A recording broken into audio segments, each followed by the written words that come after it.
All right, today we're going to address the issue of, can I fix a broken motor? Well, we're going to talk a little bit about how they break and then try and address that question. So number one that we get is, my motor is not working. Sometimes what happens is the motor is maybe just making an awkward noise. So we're going to plug this guy in here, and I'm going to try and show you.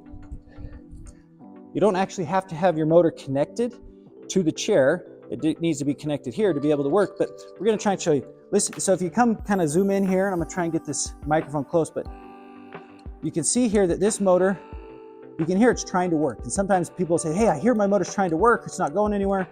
It's just not doing anything. Well, we're going to explain. So obviously that's an issue. This motor is broken, and I'm going to show you why. We'll pop a motor open just to kind of, so you can see inside what happened to this motor. But if your motor is just dead like that, not going anywhere, it means it's basically stripped on the inside and the gears are gone. So you're going to need a new motor. So that's one of the biggest ones. So can that be fixed? No, it can't. Another issue that we have in motors is they break. So sometimes if there's too much force, or somebody jiggled, or too much weight, whatever it is, one of these will break. And you'll see that this hole where the clevis pin goes in, and this is the support for the motor, has broken. Folks will try and glue it, they'll super glue it, Gorilla Glue it, whatever it is, but there's a lot of force in a motor, and in most cases that doesn't work. And unfortunately, we can't just replace that body. Nobody sells parts for just a body. So unfortunately, if that's broken, you're gonna need to replace your motor. The other thing that happens is, in these motors, there's this thing on the end, and these are called forks right here. Same idea. So if this one breaks or this one breaks, and this one usually breaks more often than this other one, but if this breaks off because it wiggles, gets shaken, your frame's bent or something like this, and this breaks, unfortunately, we don't just sell forks either. You're gonna have to replace your motor. The other one is if your cords, so none of these that I have, I don't think show it, but if for some reason either of these cords get pulled out and just get disconnected, so if you've got your power supply too tight in there, either you kick them and they get ripped out, or a dog comes and chews them and they get out. Unfortunately, there's no way to fix and splice those cords because a lot of times when they get chewed or broken, it's going to short out your motor and it's going to break it anyway.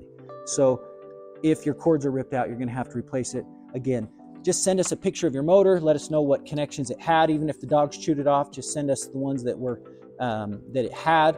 Show us what those look like, and we can help you. But you know, going back just to kind of help you understand, when you're hearing this grinding noise of nothing working, I'm going to show you in this motor. We've actually already taken it apart, but I'm going to show you what this looks like so you can kind of just understand. So inside this motor, you have this drive right here, and this is what turns. This turns right here, but this one is completely ground. You can see that there is no longer any grooves on it because it has been completely ruined. So if your motor, you know, is making that noise, you don't need to open it up to find out, but we don't sell any replacement parts. Nobody does for this. It's all just part of the motor. So this really is the motor, and is the actuator. We call the whole thing the motor actuator, but quite honestly, it's easier just to replace the whole thing. So if you have any of these issues that have gone on, unfortunately, I don't want to say impossible because I hate the word impossible, but really hard to fix. And so if you have those issues, let us know which motor you have. We'll get you a great deal on a new motor. Make sure we can find you a compatible motor that works for you, but don't just throw your chair away. Let us help you fix your motor. Just because your motor's gone, it's not all over. Easily replaceable part. Let us know how we can help you. We're here at greatfurnituredeal.com right here to help.